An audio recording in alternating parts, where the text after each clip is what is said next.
For 2 means by using T అనేది మనం చెప్పుకున్నాము. మనకి శాంపిల్ లార్జ్ అయితే కనుక జెడ్ యూస్ చేస్తాము, అలాగే శాంపిల్ స్మాల్ అయితే కనుక మనం టీ టెస్ట్ యూస్ చేసుకుంటాము. అలాగే మీకు ప్రీవియస్ వీడియోలో నేను జెడ్ టెస్ట్ అనేది ఎలా యూస్ చేయాలి ఫర్ 2 మీన్స్ అనేది చెప్పాను. ఇక్కడ వచ్చేసరికి ఇన్ కేస్ మనకి శాంపిల్స్ చిన్నవి అయితే, చిన్నవి మీన్స్ మనకి ఇక్కడ లెస్ దాన్ 30 ఉంటే కనుక sample size that comes under T test అండి. మనకి ఫస్ట్ ఆఫ్ ఆల్ 2 మీన్స్ అని కనిపించగానే నేను ఏం చెప్తున్నానంటే జెడ్ టెస్ట్ టీ టెస్ట్ అనేది మనం డిసైడ్ అవ్వాలి. అంటే టెస్ట్ ఫర్ 2 మీన్స్ అనేది మనకి క్లారిటీ వచ్చేస్తుంది. 2 మీన్స్ అని మనకి ప్రాబ్లం ఎప్పుడైతే చూసామో. అలాగే నెక్స్ట్ వచ్చేసరికి గ్రేటర్ దాన్ 30 ఉంటే కనుక మనకి ఆటోమేటిక్ గా జెడ్ టెస్ట్ కి వెళ్ళిపోవాలి. లెస్ దాన్ 30 ఉంటే కనుక మనం టీ టెస్ట్ కి వచ్చేయాలి. అలాగే మనకి జెడ్ టెస్ట్ లో మనకి వచ్చేసరికి మనకి మాక్సిమం మనకి వేరియన్సెస్ అనేవి ఫైండ్ అవుట్ చేసుకునే అంతగా కాకుండా మాక్సిమం ప్రాబ్లమ్ అనేది ఇచ్చేస్తారు. సో ఆటోమేటిక్ గా చేసేసుకోవచ్చు. బట్ టీ టెస్ట్ కి వచ్చేసరికి మనకి స్మాల్ శాంపిల్స్ కనుక అప్పుడప్పుడు మనం ఫైండ్ అవుట్ చేసుకోవాల్సి కూడా ఉంటుంది అనమాట. సో డైరెక్ట్ గా ఇచ్చేసారనుకోండి మనం సబ్స్టిట్యూట్ చేసేస్తాము క్లియర్ గా. And x1 bar minus x2 bar same as ఇంతకు ముందు ఏవైతే మనకి జెడ్ కి ఎలా అయితే యూస్ చేస్తామో దీనికి అంతే అండి, అలాగే యూస్ చేస్తాము. అండ్ ఇక్కడ మనకి S1 స్క్వేర్ అంటే శాంపిల్ వేరియన్సెస్ ఇస్తే కనుక మనం ఆ శాంపిల్ వేరియన్స్ అనేవి యూస్ చేసేసుకుంటాం అనమాట. ఓకే, సో ఇట్లా ఉంటే కనుక మనం డైరెక్ట్ గా అది అప్లై చేసేయచ్చు. ఇన్ కేస్ మనకి వేరియన్సెస్ ఏమి ఇవ్వకోకుండా అవి కూడా మనమే ఫైండ్ అవుట్ చేయాల్సి కొంచెం మనకి టైం టేకింగ్ అండి, బట్ చాలా సింపుల్ గా అయిపోతుంది, ఏమీ ఉండదు. అండ్ ఇక్కడ వచ్చేసరికి డిగ్రీస్ ఆఫ్ ఫ్రీడమ్ మనకి N1 ప్లస్ N2 మైనస్ 2 అండి. అంటే నార్మల్ గా 1 శాంపిల్ కి మనకి టీ టెస్ట్ కి డిగ్రీస్ ఆఫ్ ఫ్రీడమ్ వచ్చేసరికి N-1 మనకి. బట్ ఇక్కడ ఏంటంటే మనకి 2 శాంపిల్స్ కదా, 2 మీన్స్ కదా, మనకి 2 శాంపిల్స్ కదా. So N1 minus 1 plus N2 minus 1. So complete గా ఏమవుతుందండి N1 ప్లస్ N2 -1 అంటే -2 అవుతుంది కదా. సో అలా మనకి ఇది with degrees of freedom N1 plus N2 -2 అవుతుంది అనమాట. సో ఇక్కడ మనకి ప్రాబ్లం అనేది మనకి ఇన్ కేస్ ఈవెన్ మనకి నార్మల్ గా ఇచ్చినా గానీ వేరియన్సెస్ అనేవి మనం ఫైండ్ అవుట్ చేసుకొని ఇదైనా అప్లై చేసుకోవచ్చు, లేదా జస్ట్ మనం సమ్అప్ చేసుకొని వేరియన్స్ వరకు వెళ్ళకోకుండా డైరెక్ట్ గా ఏదైనా వేసేసుకోవచ్చు అనమాట. ఓకే, నేను మీకు జస్ట్ ఒక ఎగ్జాంపుల్ అనేది టీ టెస్ట్ ఫర్ 2 మీన్స్ కి చెప్తాను, ఎక్స్ప్లెయిన్ చేస్తాను. ఇక్కడ చూడండి, a group of 7 1-week old chicks reared on high protein diet weighed 12, 15, 11, 16, 14, and 16 ounces. So 7 ఒక గ్రూప్ లో 7 ఉన్నాయి. 1 వీక్ ఓల్డ్ చిక్స్ తీసుకున్నారండి. అంటే వాటి weight high protein diet maintain చేస్తే కొన్ని చిక్స్ పక్కకు తీసుకున్నారు. అంటే ఒక 7 తీసుకున్నారు ఒక గ్రూప్ లో. తర్వాత వచ్చేసరికి సెకండ్ గ్రూప్ లో 5 చిక్స్ తీసుకున్నారు. Similarly treated as except that receive ఎ లో ప్రోటీన్ డైట్. అంటే ఆల్మోస్ట్ అంతా ఒకేలాగా ఉన్న చిక్స్ ని తీసుకున్నారు. బట్ ఒక్క చిన్న వేరియంట్ ఏంటి అంటే అక్కడ హై ప్రోటీన్ డైట్ ఇచ్చే వాటిని తీసుకున్నారు కదా, ఇక్కడ వచ్చేసరికి లో ప్రోటీన్ డైట్ ఇచ్చే వాటిని తీసుకున్నారనమాట. ఓకే, సో అలా ఎన్ని తీసుకున్నారంటే 5 చిక్స్ తీసుకున్నారనమాట. వాటికి వెయిట్స్ కూడా ఇచ్చేసారు మనకి 8, 10, 14, 10 అండ్ 13 ounces. ఓకే, సో ఇలా మనకి 7 ఒక గ్రూప్ ఇచ్చారు, 5 ఒక గ్రూప్ ఇచ్చారు.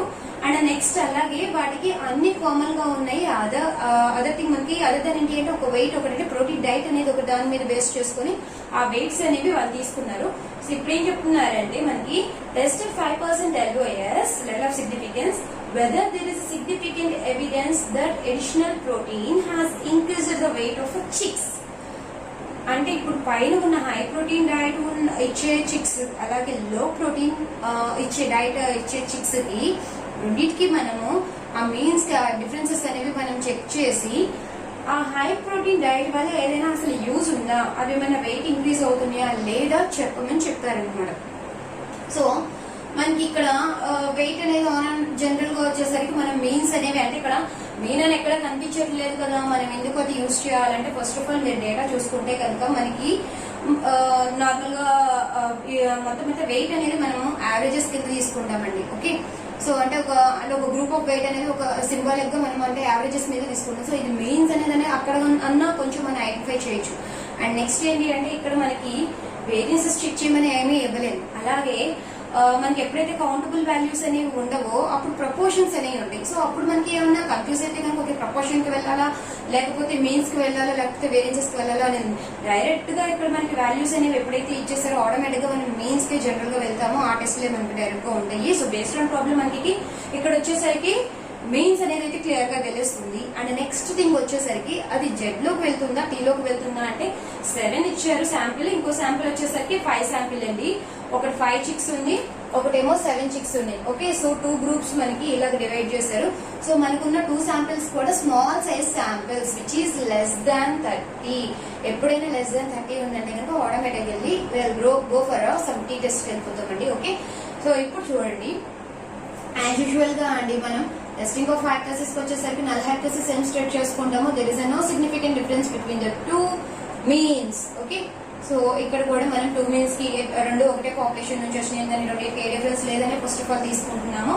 Okay, and next alternative hypothesis లో ఇక్కడ క్లియర్ గా మెన్షన్ చేశారండి. చూడండి, there is a significant evidence that additional protein has increased అని అంటున్నారు.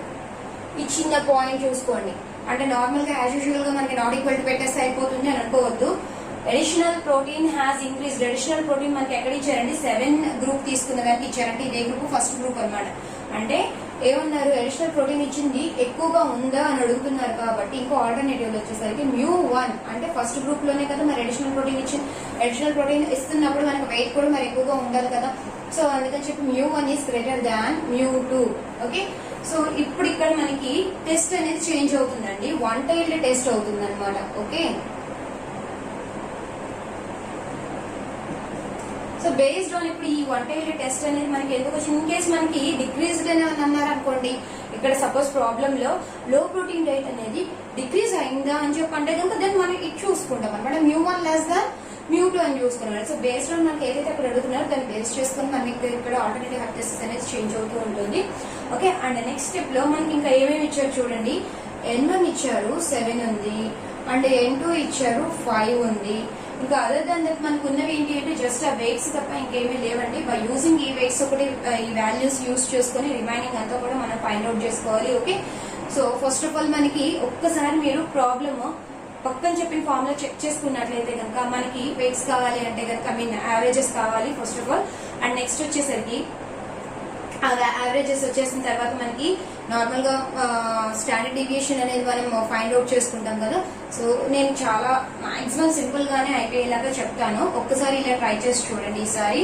Okay,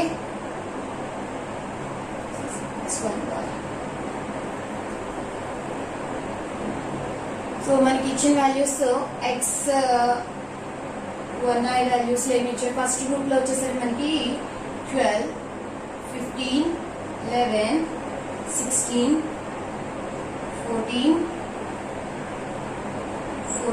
and 16. Okay, and next వచ్చేసరికి మనకి x1i minus x1 bar. Okay, and next x1i minus x1 bar whole square. Similarly x2i అంటే second group తీసుకుంటున్నాం కదా, so that group. Okay, and x2i minus x2 bar, x2i minus x2 bar whole square.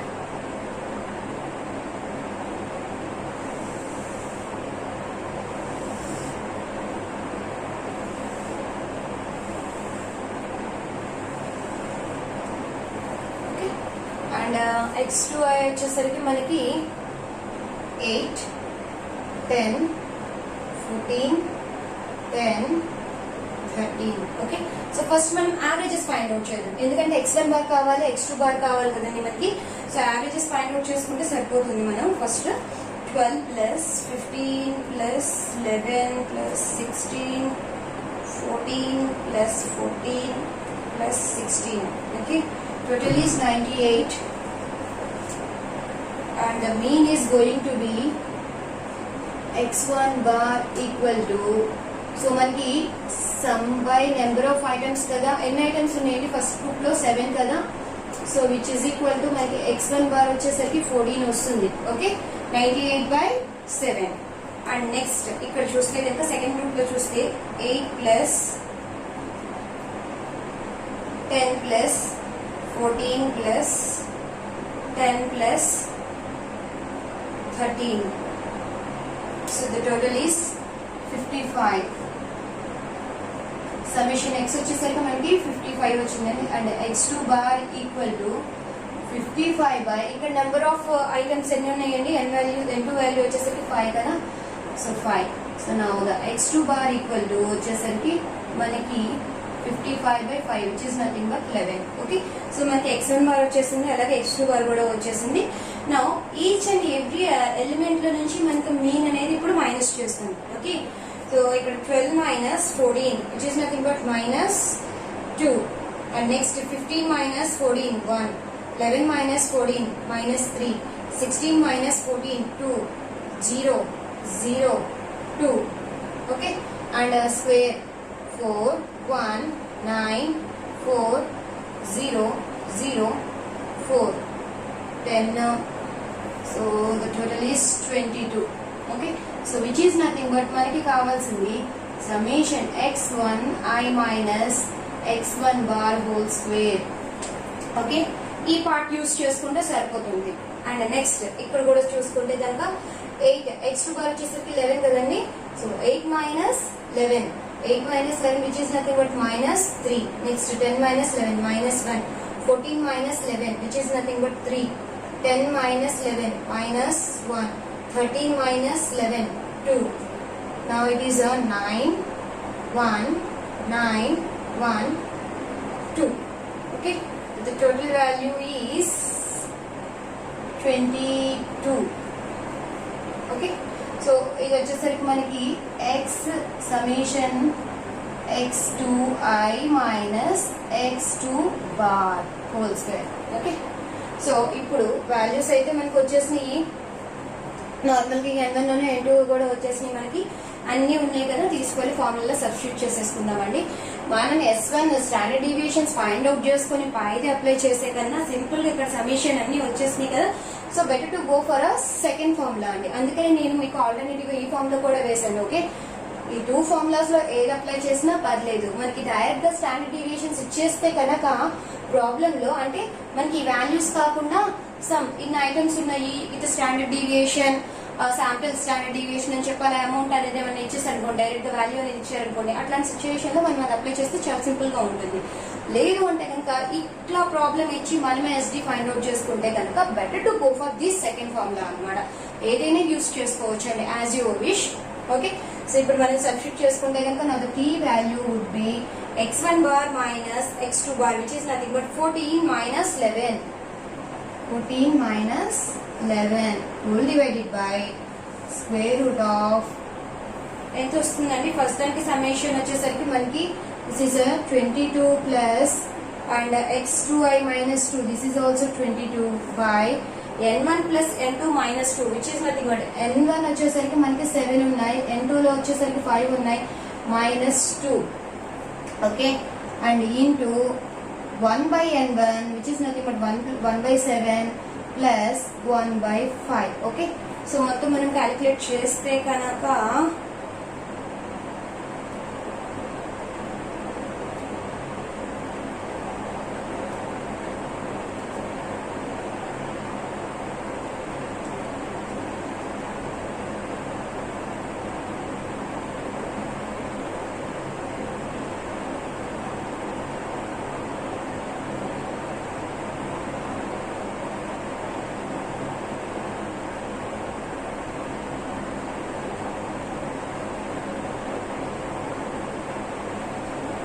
this total value would be 14 minus 11 వచ్చేసరికి మనకి 3 అండి, and this is 1.2282.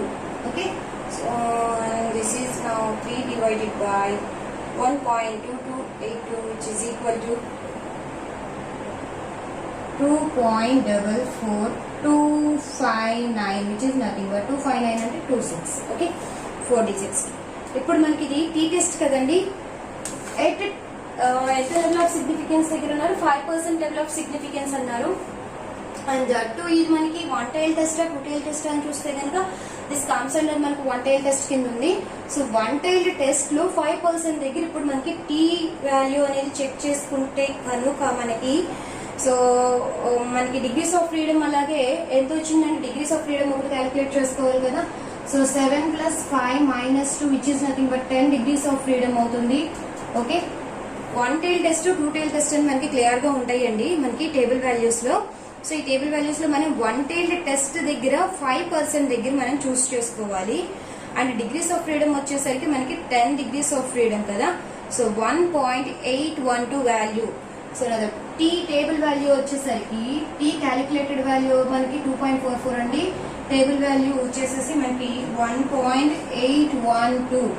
So which is మనకి calculated వాల్యూనే ఎక్కువగా ఉంది